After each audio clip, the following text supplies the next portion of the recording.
At the height of the original anime series, our heroes were dealing with the ultimate threat to the universe, Majin Buu.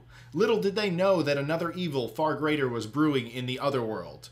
Not only will our heroes have to battle a fearsome demon, but they will also contend with zombies and classic villains returning from the dead.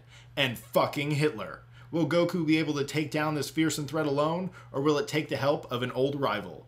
Find out in our review of the 12th Dragon Ball Z movie, Fusion Reborn. Fusion Reborn was released to Japanese audiences on March 5th, 1995. Right out the bat, the budget for this movie seems a lot higher than the last one, and that's always a good thing. Our story opens up with a tournament occurring in the other world. Both Goku and Pikkon are knocking the snot out of each other, and this is just a great way to pump up the audience. We then transition to King Yema's check-in station, where he goes about his daily business of sending people to either heaven or hell. The inner workings of the Otherworld were briefly touched upon when we were first introduced to it, and here, things haven't changed much. Well-mannered Oni run the joint, and keep things in smooth order. Except for this guy, the Psyche Demon. This teenage-like demon, obsessed with dancing horribly, is given the important job of watching the soul-cleansing machine. This device cleans evil souls and contains the evil energy within containers. While dancing around listening to his high-tech Walkman, the Oni loses concentration and allows the machine to overload and explode, releasing the evil energy within. The young Oni is then enveloped by this evil power and becomes a massive, fat, and somewhat fun-loving demon by the name of Janemba. Janemba will seem familiar at first to Majin Buu's initial form. Janemba's powers deal with teleportation and portals. This combined with his ruthless, childlike nature make him unpredictable and very dangerous. Janemba's presence alone has caused a great disturbance in the Otherworld. His dimensional bending powers have even put a barrier around King Yema's checkout station. With King Yema trapped, the world is thrown into chaos as the living dead rise from the grave. When Janemba's evil spread across the galaxy, Goku and Pikkon notice and decide to postpone their battle. When they arrive at King Yema's, they are greeted by Janemba. Pikkon tries to take him on, but is taken down quite easily. This leads to Goku getting as giddy as a schoolgirl when he sees that Janemba is incredibly strong. The action lever must have just been pulled because from this point on, it's almost all solid action. Goku and Janemba descend into Hell, which has been transformed into some LSD-infused landscape. Janemba, while goofy, shows he is no slouch by continuing to batter Goku with a series of kicks and punches, with the help of his dimensional portals. He's even able to make clones of himself to help him in battle. As if it weren't enough, he is also a walking artillery and has friggin' cannons all over his body. However, Goku's superior fighting skills gain the upper hand, especially after going through a really awesome Super Saiyan 3 transformation.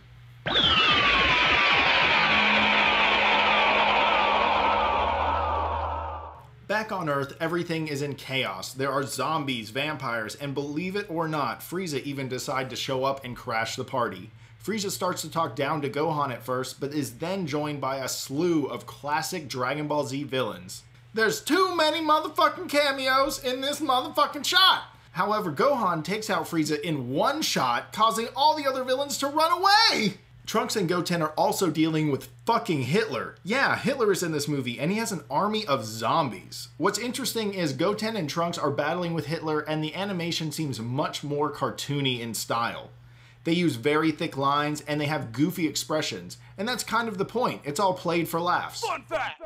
Did you know the inclusion of the Hitler character, more commonly known as the Dictator, was removed in several versions of this movie? Most of these were the TV versions, and obviously the German version. Goku's battle with Janemba continues, and he completely decimates the beast. After seemingly winning the battle, Janemba goes through a radical transformation and becomes a much smaller, more menacing-looking creature. Janemba's speed combined with his teleportation abilities make for a spectacle of a fight, as he twists and contorts himself through blocky, multicolored cubes. He's also able to demonstrate his ability to manipulate matter by transforming a small club into a massively powerful sword. Eventually, Janemba traps Goku and is about to finish him off, when suddenly, Vegeta appears out of nowhere saving him. Vegeta is quickly beaten and reluctantly learns the only way to beat Janemba will be to fuse with Goku. After a series of attacks from Janemba, Vegeta agrees and they escape to buy some time. Getting to see Vegeta's reaction to the fusion dance is expectedly hilarious. And upon their first fusion, Vegeta forgets to touch fingers with Goku and causes their transformation to fail. They transform into a chubby fused version of themselves, which, believe it or not, gives Janemba a hard time in the fight. After the transformation wears off, Goku and Vegeta will need some time to recharge, and this is where Pikkon comes in. So apparently one of Janemba's weaknesses are insults, and Pikkon takes full advantage of this with an all-out swear fest, breaking Janemba's ice armored jelly beans. And easily the coolest, most unique part of the movie is when Goku and Vegeta successfully fuse into Gogeta. This is the only time this form is seen in the series, and it is so badass. The fight is very short-lived, however, as Gogeta takes out Janemba with one hit from his multicolored ball of death, the Stardust Breaker. With the demon defeated, he reverts back to his Oni self and runs away with his tail between his legs. Back on Earth, Goten and Trunks also fuse, becoming Gotenks, and use their signature kamikaze ghost technique to destroy Hitler and his zombified army. With King Yemma back in commission, the rules of death are back in motion, and even Vegeta returns to Hell in his spirit form. Back on Earth, Gohan, Videl, and the rest of the gang celebrate as the dragon awkwardly asks about their next wish. So this is the part where Super Kamiguru 9000, Corey and Christian tell you what we thought about Dragon Ball Z Movie 12, Fusion Reborn. Hands down, it's one of my favorites. I think the color scheme and the world building, even though we already kind of knew what Otherworld was, this is obviously a new take on it as Janemba takes over and puts us in this like crazy jelly bean, as you described, LSD world. I always thought that the like place that they're fighting in was so unique, and the bad guy has two transformations which are radically different. Fat Janemba is obviously very Boo-like and does resemble the fun-loving, you know, kind of Boo-like character, and then you get the evil version of it when it transforms into like the slender sort of, it has a tail, so that automatically makes it look evil, and it's all red and badass, and it has a sword. Like, everything about the two character designs are completely different. And I also thought that Gogeta I thought it was good that they used him in this, and I'm not really complaining. I just felt like at the end, he didn't really get to do much besides punch the bad guy a few times and then blow him up. But maybe they just sort of like ran out of time in the movie. I just kind of wish that character got to do more. But just like when the reverse character, Vegito, fought Super Boo, or whatever the fuck Boo that was, there's 5 different versions of that Boo. It was obvious that he was just so powerful, it wasn't even a fair fight anymore. So I guess that's kind of what they were doing with this movie too. But I always get sad when the good guys get so powerful they just defeat the bad guys immediately. Like I like to see a real fight. And but overall, one of my all-time favorite Dragon Ball Z movies. I always go back to this one, especially if you want some good, you know, Super Saiyan stuff. You get that. You get Goku and you get Vegeta. I think that's the best part. And Pikkon is cool. I never minded him. And always I want to know more about the Otherworld. They never seem to spend much time there. So that's also another reason why I think I really enjoyed this movie. I definitely agree. This is probably in my top 3 favorite Dragon Ball Z movies. A lot of that does have to do with the overall setting of the Otherworld. Like you said, we don't really get to go there too often. Whenever we do, though, it's always really interesting, and that's what I've always loved about Dragon Ball, how they're able to sort of mix the science fiction with the fantasy world, and this was definitely one of those movies. First and foremost, Janemba. He's a great character design. He definitely resembles Boo a lot, you know, obviously the big fat form and everything. But like you said, the 2 different forms are completely different from one another, and they both look really awesome. In particular, that second form, it basically looks like Satan.